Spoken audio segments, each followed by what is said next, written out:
नमस्कार दोस्तों, flavours from Banaras में आप सभी का बहुत बहुत स्वागत है। दोस्तों, आज के वीडियो में मैं आप लोगों के लिए भाई दूज स्पेशल एक मिठाई की रेसिपी लेकर आ रही हूँ। आज हम बनाने जा रहे हैं चंद्रकला गुजिया। तो दोस्तों, वीडियो स्टार्ट करने से पहले अगर आपने मेरे चैनल को सब्सक्राइब नहीं किया है तो चैनल को सब्सक्राइब करिए। वीडियो पसंद आए तो इसको लाइक और शेयर करिएगा। तो आइए आज का वीडियो स्टार्ट करते हैं। चंद्रकला गुजिया बनाने के लिए मैंने यहाँ पर 1/4 कप ग्रेट किया हुआ नारियल, 6 टेबल स्पून कटे हुए काजू, 4 टेबल स्पून कटे हुए बादाम और 2 टेबल स्पून चिरौंजी लिया है। सबसे पहले हम एक कढ़ाई गरम करेंगे और इसमें डालेंगे 2 टेबल स्पून देसी घी। देसी घी जब अच्छी तरीके से गर्म हो जाए तो हम इसमें डालेंगे कटे हुए काजू और बादाम। काजू और बादाम को हम धीमी आंच पर थोड़ी देर के लिए भून लेते हैं। और अब हम इसमें डालेंगे चिरौंजी। तो चिरौंजी डालकर मुश्किल से 30 से 40 सेकंड हमें इसे भूनकर अलग एक दूसरे बर्तन में निकाल लेना है। अब जो बचा हुआ घी है इसमें हम डाल देंगे ग्रेट किया हुआ नारियल। तो इसको धीमी आंच पर ही हमें भुनना है। तो मुश्किल से 1 मिनट के लिए हम इसको धीमी आंच पर भुनेंगे। हमें नारियल का कलर चेंज होने नहीं देना है। धीमी आंच पर ही इसे थोड़ी देर के लिए भूनकर फिर हम इसे एक दूसरे बर्तन में निकाल लेंगे। अब हम कढ़ाई में मावा डालेंगे। तो यहाँ पे मैंने 250 ग्राम मावा लिया है। ये बाजार वाला मावा है और इसको धीमी आंच पर हम भूनेंगे। तो इसमें से एक अच्छी सी खुशबू आने तक और हल्का सा इसका कलर चेंज होगा तब तक हमें इसे लगातार चलाते हुए भून लेना है। तो आप देख सकते हैं कि ये जो हमारा मावा है वो बहुत ही अच्छी तरीके से भुन गया है। और अब हम इसे एक दूसरे बर्तन में निकाल कर पूरी तरीके से ठंडा कर लेंगे।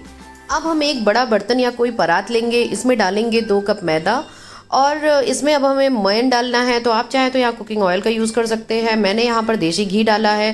1/4 कप देसी घी को अच्छी तरीके से मैदे में मिक्स कर लेते हैं और ताकि जो घी है वो मैदे में अच्छी तरीके से मिक्स हो जाए। मोयन मिलाते समय हमें हमेशा ध्यान रखना चाहिए कि ये जो मैदे में गुठलियाँ बन जाती घी डालने की वजह से वो फूट जाए और इस तरीके से जब हम इसको मुट्ठी में लेके बाइंड करें तो ये अच्छी तरीके से बाइंड हो जाए। अब हम इसमें डालेंगे गुनगुना पानी। तो बहुत थोड़ा थोड़ा पानी करके हम इसका एक टाइट डो लगाएंगे। डो लगाते समय ये ध्यान रखना होगा कि पानी जो है वो थोड़ा थोड़ा ही हमें करके डालना है। एक साथ पानी डालकर हम डो नहीं लगाएंगे।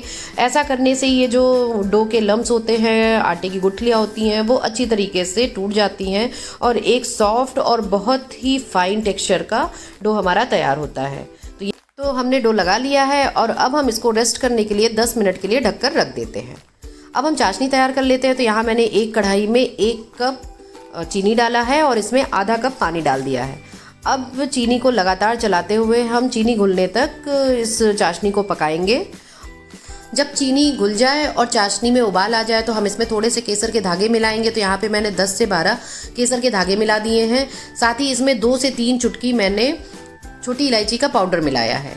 अब इन सारी चीज़ों को मिक्स करके हम थोड़ी देर के लिए पकाएंगे और जब चाशनी में एक चिपचिपाहट आ जाए तो फिर हम गैस को बंद कर देंगे और चाशनी को एक किनारे रख देंगे।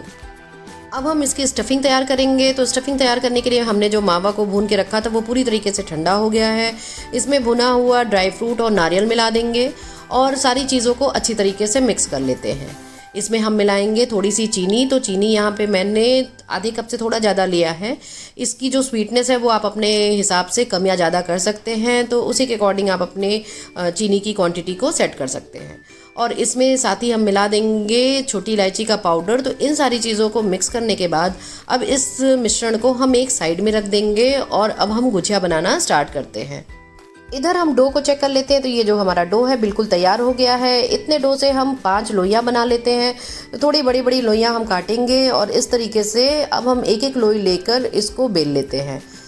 एक प्लेटफॉर्म पे या फिर किसी बड़े से रोलिंग बोर्ड पर हम इसकी एक बहुत पतली सी रोटी बनाकर तैयार कर लेते हैं। तो ये हमारी रोटी एकदम तैयार हो चुकी है। इसको सब तरफ से हमें बराबर रखना है। और अब हम एक कोई कटोरी या ग्लास लेंगे और उससे इस तरीके की छोटी छोटी पूड़ियाँ हम काट कर निकाल लेते हैं। तो जितनी पूड़ियाँ हम इसमें से बना सकते थे उतनी पूड़ियाँ हमने काट ली हैं और अब हम इन पूड़ियों को उठाकर एक किनारे रख देते हैं और जो बचा हुआ आटा है उसे समेट लेंगे और इसको दूसरे डो में डालकर हम वापस से इसकी रोटी बेलकर पूड़ियाँ निकाल लेंगे। सबसे पहले हम एक पूड़ी लेंगे और इसके किनारों पर थोड़ा सा पानी लगा देंगे। तो इस तरीके से हम पानी अप्लाई कर देते हैं और अब हम इसमें स्टफिंग डालेंगे। तो यहाँ पे मैंने 1 चम्मच थोड़ी स्टफिंग डाल दी है और स्टफिंग के ऊपर अब हम दूसरी पूड़ी लेकर इसको ढककर इस तरीके से अंगूठे की सहायता से किनारों को हम दबा देंगे। तो अच्छी तरीके से हमें इन किनारों को दबाना है और अब हम इस गुजिया को एक किनारे रख देते हैं और थोड़ी देर सूखने देते हैं। इसी तरीके से बाकी की जो पूड़ियाँ हैं उन पे पानी अप्लाई करेंगे, स्टफिंग रखेंगे और दूसरी पूड़ी से कवर करके अंगूठे की सहायता से इसके किनारों को अच्छी तरीके से हम सील कर देंगे। स्टफिंग को भरते समय हमें यह ध्यान रखना होगा कि ये जो स्टफिंग है वो किनारों के बाहर ना आए। तो अब हम गुजिया के जो डिज़ाइन है उसको बना लेते हैं। तो किनारों को इस तरीके से उंगलियों से दबा देंगे और अब हम उंगलियों से इस तरीके से दबाते हुए गुजिया को फोल्ड कर लेंगे। तो अंगूठे और उंगली से हम इसको दबाएंगे और फिर इसको फोल्ड करते जाएंगे। ये आप देख सकते हैं, इसी तरीके से हमें दबाते हुए गुजिया को फोल्ड कर लेना है। हो सकता है पहली बार बनाने में आपसे गुजिया इस तरीके से फोल्ड ना हो, लेकिन 1 से 2 बार प्रैक्टिस करने पे इस तरीके से आप हाथ से भी गुजिया को फोल्ड करके और इसके डिज़ाइन इस तरीके से बना लेंगे। तो इसी तरीके से बाकी की जो गुजिया है उस पर भी हम डिज़ाइन बना लेते हैं। और अब हम गुजिया को फ्राई करेंगे। तो इसके लिए मैंने एक कढ़ाई में तेल गरम किया है और इसमें थोड़ा सा मैदा डालकर हम इसको चेक कर लेते हैं। तो ये आप देख सकते हैं कि ये जो तेल अच्छी तरीके से गर्म हो गया है। धीमी आंच पर ही हम ये गुजिया कढ़ाई में डाल देंगे और इसको एक तरफ से अच्छी तरीके से सिकने देंगे। थोड़ी ही देर में ये जो गुजिया है वो सब तेल में ऊपर की तरफ आ जाएंगी और ये धीरे धीरे फूल भी जाती हैं। तो इसी तरीके से हम अब बहुत ही सावधानी से गुजिया को पलटकर दूसरी तरफ से भी फ्राई होने के लिए छोड़ देंगे। फ्लेम को हमें बिल्कुल धीमे पे रखना है, तेज़ नहीं करना है। और अब हम इसी तरीके से अलट पलट के गुजिया को गोल्डन कलर आने तक फ्राई कर लेते हैं। तो ये आप देख सकते हैं कि जो हमारी गुजिया है वो दोनों ही तरफ से बहुत ही अच्छी तरीके से फ्राई हो गई है। और तो गुजिया को हम तेल से बाहर निकाल लेते हैं और इसको अब हम चाशनी में डाल देंगे।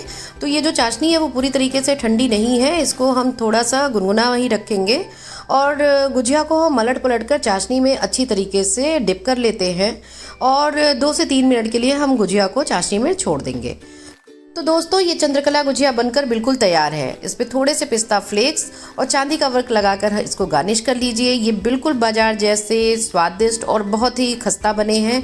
ये आपको बहुत पसंद आने वाली है और इस भाई दूज के त्यौहार पे आप अपने भाई को ये रेसिपी बनाकर ज़रूर खिलाइएगा और हमें कमेंट करके बताना मत भूलिएगा कि सभी को ये रेसिपी कैसी लगी। साथ ही दोस्तों अगर आपको ये वीडियो पसंद आया हो तो प्लीज़ इस वीडियो को लाइक करिए, अपने फैमिली और फ्रेंड्स के साथ साथ ज़्यादा से ज़्यादा लोगों के बीच में शेयर करिए। और दोस्तों अगर आपने अभी तक मेरे चैनल को सब्सक्राइब नहीं किया है तो जल्दी से सब्सक्राइब करिए और बेल आइकॉन को प्रेस करना मत भूलिएगा।